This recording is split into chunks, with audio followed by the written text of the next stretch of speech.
کہ ان کے انوسر کائنات کا آغاز یہاں سے ہوا کہ پہلے پانی کو پیدا کیا، پانی کو پیدا کرنے کے بعد اس میں نطفہ بنا، اور نطفہ بننے کے بعد اس میں انڈا، پھر برہما پیدا ہوئے، اور برہما نے اپنے منہ سے برہمنوں کو پیدا کیا، اور اپنے بازوں سے چھتریوں کو، ران سے ویش کو، پیر سے شدر کو۔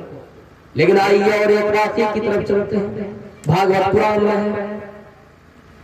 شری پور کے رہنے والی ایک لڑکی، ایک ملکہ تھی، ایک مالکہ تھی، شری پور کے رہنے والی، یہ دعویٰ کرتے بھاگوت پران کی انہوں نے دنیا کو بنائی، پوری دنیا کو بنانے والا وہی ملکہ ہے، وہی عورت ہے۔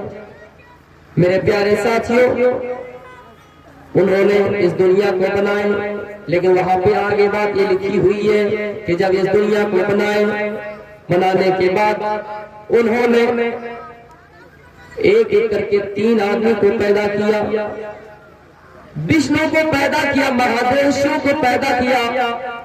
پیدا کرنے کے بعد سب سے کہا کہ مجھ سے شادی کر لو، لیکن سب نے انکار کر دیا، سب نے انکار کر دیا کہ آپ نے ہمیں پیدا کیا ہے اور آپ ماں ہو گئے، اور ماں سے شادی کرنا منع ہے۔ لکھا ہوا ہے پیدا کرنے والے آپ ہیں، اور آپ کی کوکھ سے پیدا ہوئے ہیں، آپ کے بطن سے پیدا ہوئے ہیں، آپ رشتے میں ماں بن رہی ہے، تو آپ سے کیسے شادی کر لیں؟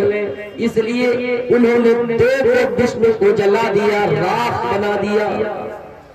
آخر میں جس کو پیدا کیا، مہادیو کو پیدا کیا، شیو کو پیدا کیا، اور اس سے کہا کہ تم مجھ سے شادی کر لو۔ اس نے کہا میں تم سے شادی نہیں کر سکتا، ایک کام کرو، جوڑی پیدا کر دو۔ ایک عورت کو پیدا کیا، اس کے ساتھ اس کی شادی ہو گئی۔ میرے بھائیوں، اب یہاں سوال یہ اٹھتا ہے، اعتراض یہ اٹھتا ہے کہ اگر ماں سے شادی کرنا منع ہے تو یہ ہمشیرہ سے کیسے شادی اجازت ہو گئی، کیسے جائز ہو گئی؟ لیکن ہم یہاں بولیں گے نہیں، بولیں گے تو پکڑے جائیں گے، اور بولنا ہی کیا مقصد ہے؟ اگر وہ مانتا ہے تو ماننے دیجئے، لیکن میں یہ بتا رہا ہوں کہ کائنات کا آغاز ان کی کتاب میں اس طرح سے لکھی ہوئی ہے۔ بس اتنا ہی کافی ہے۔ اب آئیے میں اپنے اصل مقصد کی طرف، اپنے عنوان کی طرف آتا ہوں۔ اللہ کے رسول صلی اللہ علیہ وسلم کو اللہ تعالیٰ نے اس دنیا میں شاہد بنا کر بھیجا ہے، گواہی دینے والا اور خوشخبری دینے والا اور ڈرانے والا بنا کر بھیجا۔ کیسے؟ حجۃ الوداع کے موقع پر آپ نے تمام لوگوں سے مخاطب کرتے ہوئے فرمایا، اے لوگوں، کیا میں نے تم سے کوئی چیز چھپائی ہے؟ کیا میں نے کوئی بات تم سے چھپائی ہے؟ سب نے کہا نہیں۔ کیا میں نے کوئی امانت میں خیانت کی ہے؟ کہا نہیں۔ کیا تم سب گواہی دیتے ہو؟ کہا ہاں گواہی دیتا ہوں کہ آپ نے اللہ کا پیغام ہم تک صحیح پہنچا دیا۔ آپ کے پاس جو قرآن کی آیتیں نازل ہوئی، آپ کے پاس جو جبریل وحی لے کر آئے، جو اللہ نے دائی بنا کر بھیجا، دعوت اللہ بنا کر بھیجا ہے، آپ نے اس کا پورا حق ادا کر دیا ہے۔ آپ اس موقع پر لوگوں سے کہا، لوگوں، کیا تم سب قیامت کے دن بھی گواہی دے دو گے کہ محمد رسول اللہ نے دین کو صحیح پہنچا دیا ہے؟ سب نے کہا قیامت کے دن ہم گواہی دے دیں گے کہ اللہ محمد صلی اللہ علیہ وسلم نے دین کو پورا ہم تک پہنچا دیا ہے، پہنچا دیا ہے۔ پھر اللہ کے رسول یہی پہ بس نہیں کیے اور فرمایا، اے صحابہ، قیامت کے دن نوح علیہ السلام سے اللہ سوال کرے گا، اے نوح علیہ السلام، میں تم کو دنیا میں داعی بنا کر بھیجا تھا، کیا تم نے دنیا میں پورا عمل کیا یا نہیں؟ لوگوں تک اپنا پیغام پہنچایا یا نہیں؟ نوح علیہ السلام کہیں گے، اللہ، جو چیز ہماری ذمہ تھی ہم نے سب تک پورا پہنچا دیا ہے۔ پھر ان کی قوم سے پوچھا جائے گا، ان کی قوم سے کہے گا، اے نوح علیہ السلام کی قوم، یہ بتاؤ تمہارے درمیان کوئی پیغام پہنچانے والا آیا، کوئی ڈرانے والا آیا؟ ان کی قوم کہیں گے نہیں، جھٹلا دیں گے نوح علیہ السلام کو۔ اس لیے اللہ کے رسول نے کہا، اے میرے صحابہ، کہیں ایسا نہ ہو کہ قیامت کے دن تم مجھے جھٹلا دو اور یہ کہہ دو کہ ہم تک کوئی داعی نہیں آیا، ہم تک کوئی ڈرانے والا نہیں آیا، اس لیے ہم اللہ کو گواہ بنا رہے ہیں اور یہ جملہ بار بار ادا کرتے رہے، اللہم اشہد اللہم اشہد اللہم اشہد، اے اللہ گواہ رہنا، اے اللہ گواہ رہنا، اے اللہ گواہ رہنا۔